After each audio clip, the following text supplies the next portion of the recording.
بسم اللہ الرحمن الرحیم۔ اسلامیات لازمی 9th کلاس یکساں قومی نصاب 2022 کے مطابق گواہی کے احکام و مسائل یونٹ 5 کا حصہ ہے، یہ ہم پڑھیں گے۔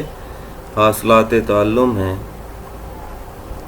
اس سبق کو پڑھنے کے بعد طلباء اس قابل ہو جائیں گے کہ گواہی کے معنی اور مفہوم کو جان سکیں، قرآن و سنت کی روشنی میں گواہی کی فرضیت اور اہمیت کو سمجھ سکیں، جھوٹی گواہی دینے اور گواہی کو چھپانے کی وعید جان سکیں۔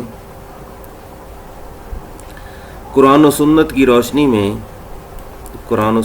روشنی میں گواہی کے احکام و مسائل سے واقفیت حاصل کر سکیں، سچی اور جھوٹی گواہی کے معاشرتی اثرات کا جائزہ لے سکیں، روزمرہ معاملات میں گواہی کی اہمیت کو مد نظر رکھتے ہوئے بوقت ضرورت سچی گواہی دینے والے بن سکیں، جھوٹی گواہی کی وعید کو سمجھتے ہوئے اس سے بچ سکیں۔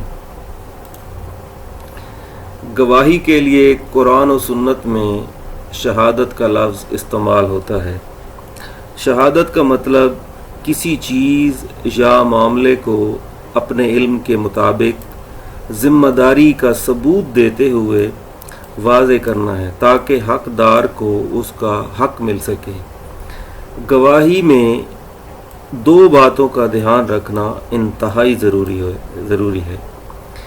کسی وقوع کا بغور مشاہدہ کر کے اس کو دل و دماغ میں بٹھانا،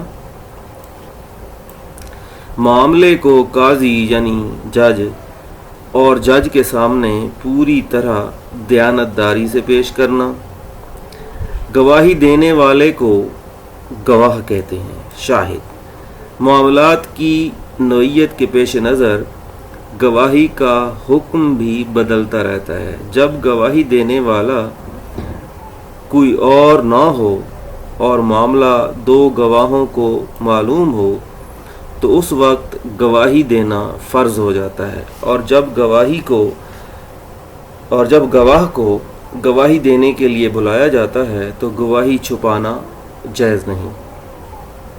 جب بہت سارے لوگ معاملے اور پیش آمدہ واقعے سے باخبر ہوں، آگاہ ہوں، تو گواہی فرض نہیں رہتی بلکہ مستحب کے درجے میں آ جاتی ہے۔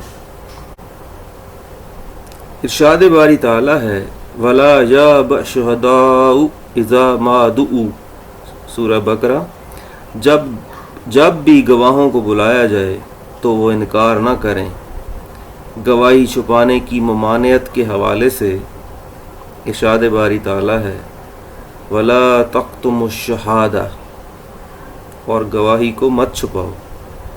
وَمَن يَكْتُمْهَا فَإِنَّهُ آثِمٌ قَلْبُهُ، اور جس کسی نے اس گواہی کو چھپایا تو بے شک اس کا دل قلب گناہگار ہے۔ وَاللَّهُ بِمَا تَعْمَلُونَ عَلِيمٌ، اور جو کچھ تم لوگ کرتے ہو اللہ تعالیٰ اس سے باخبر ہے، جاننے والا، خوب جاننے والا ہے۔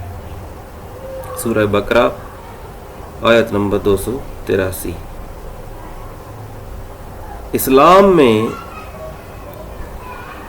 اسلام میں شہادت امانت کی طرح ہوتی ہے۔ جس طرح باقی امانتیں پوری کرنا لازم ہے، بالکل اسی طرح گواہی دینا بھی امانت ہے جو ادا کرنا نہایت ضروری ہے۔ گواہی دینا بعض اوقات آنکھوں دیکھا واقعہ بیان کرنا ہوتا ہے، جس کو عینی شہادت کہتے ہیں۔ بعض اوقات گواہ کسی چیز کو سن کر شہادت دیتا ہے، اس کو سمعی شہادت کہتے ہیں، اور جب وہ کسی شخص کو اپنی شہادت کی گواہی پر گواہ بنا دیتا ہے تب اس کو شہادت علی الشہادت کہتے ہیں۔ شہادت علی الشہادت یعنی گواہی پر گواہی دینا۔ علی کا مطلب ہوتا ہے پر۔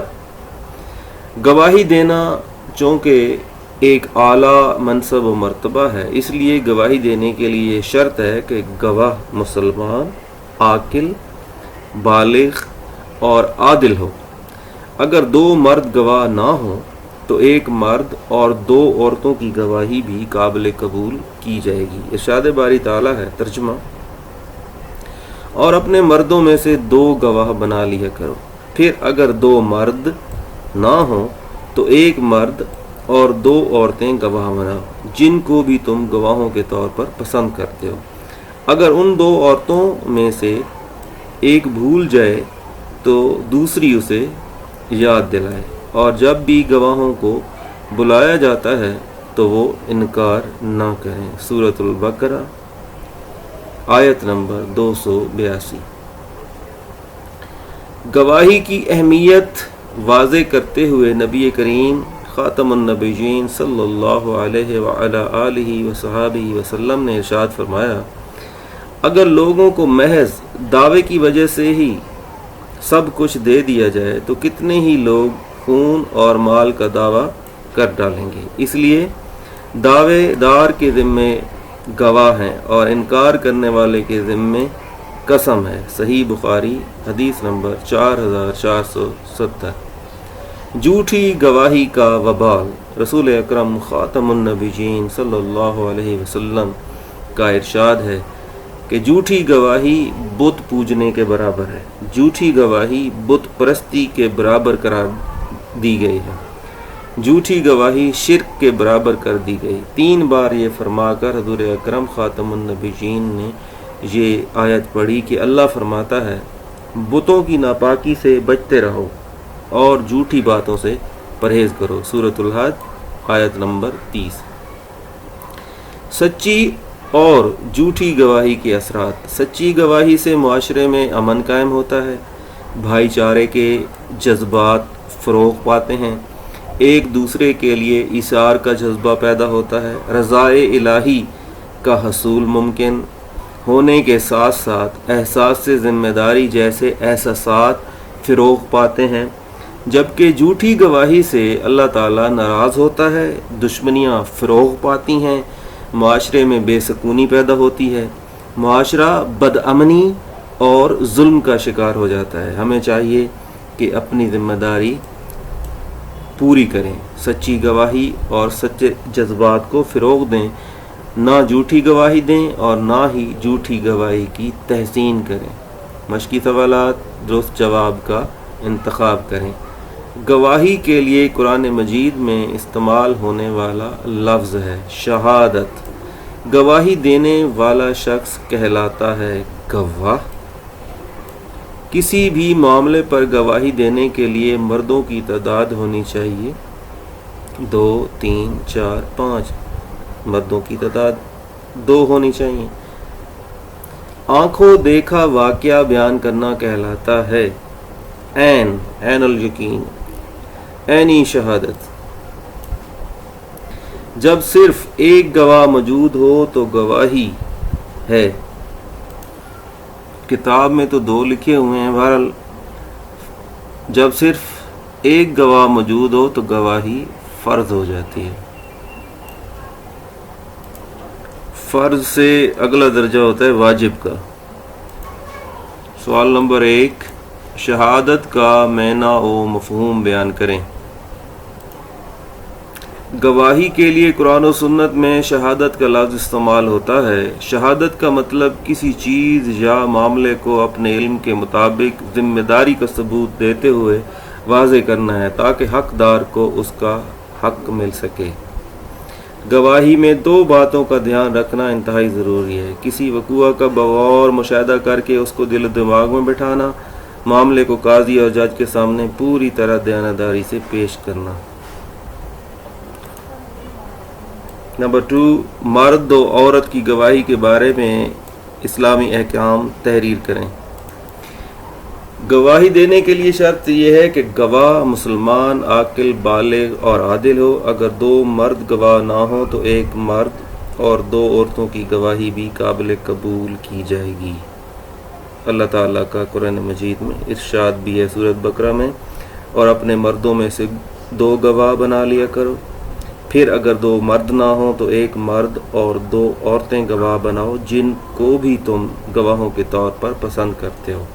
اگر ان دونوں عورتوں میں سے ایک بھول جائے تو دوسری اسے یاد دلائے، اور جب بھی گواہوں کو بلایا جائے تو وہ انکار نہ کریں۔ نمبر 3، گواہی کے دوران میں کن باتوں کا خیال رکھنا ضروری ہے؟ گواہی میں 2 باتوں کا دھیان رکھنا انتہائی ضروری ہے۔ کسی وقوع کا بغیر مشاہدہ کر کے اس کو دل و دماغ میں بٹھانا، معاملے کو قاضی اور جج کے سامنے پوری طرح دیانتداری سے پیش کرنا۔ نمبر 4، عینی شہادت اور سمعی شہادت کی وضاحت کریں۔ آنکھوں دیکھا واقعہ بیان کرنا جس کو عینی شہادت کہتے ہیں، سن کر شہادت دینا اس کو سمعی شہادت کہتے ہیں۔ نمبر 5، سچی اور جھوٹی گواہی کے کوئی سے 2 اثرات تحریر کریں۔ سچی اور جھوٹی گواہی کے اثرات: سچے گواہی سے معاشرے میں امن قائم ہوتا ہے، بھائی چارے کے جذبات فروغ پاتے ہیں، ایک دوسرے کے لیے ایثار کا جذبہ پیدا ہوتا ہے، رضائے الہی کا حصول ممکن ہونے کے ساتھ ساتھ احساس ذمہ داری جیسے احساسات فروغ پاتے ہیں، جبکہ جھوٹی گواہی سے اللہ تعالیٰ ناراض ہوتا ہے۔ دشمنیاں فروغ پاتی ہیں، معاشرے میں بے سکونی پیدا ہوتی ہے، معاشرہ بدامنی اور ظلم کا شکار ہو جاتا ہے۔ تفصیلی جواب دیں۔ قرآن و سنت کی روشنی میں گواہی کی اہمیت واضح کریں۔ اسلام میں شہادت یا گواہی امانت کی طرح ہے۔ جس طرح باقی امانتیں پوری کرنا لازم ہیں، بالکل اسی طرح گواہی دینا بھی امانت ہے جو ادا کرنا نہایت ضروری ہے۔ گواہی دینا بعض اوقات آنکھوں دیکھا واقعہ بیان کرنا ہوتا ہے جس کو عینی شہادت کہتے ہیں۔ بعض اوقات گواہ کسی چیز کو سن کر شہادت ہے، اس کو سمعی شہادت کہتے ہیں۔ جب وہ کسی چیز کو اپنی شہادت کی گواہی پر گواہ بنا دیتا ہے تب اس کو شہادت الا شہادت یعنی گواہی پر گواہی دینا کہتے ہیں۔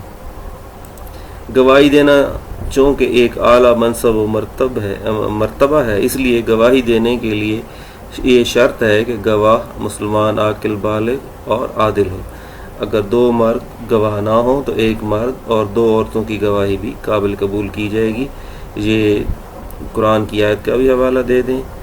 گواہی کی اہمیت واضح کرتے ہوئے نبی کریم صلی اللہ علیہ وسلم نے ارشاد فرمایا، اگر لوگوں کو محض دعوے کی وجہ سے ہی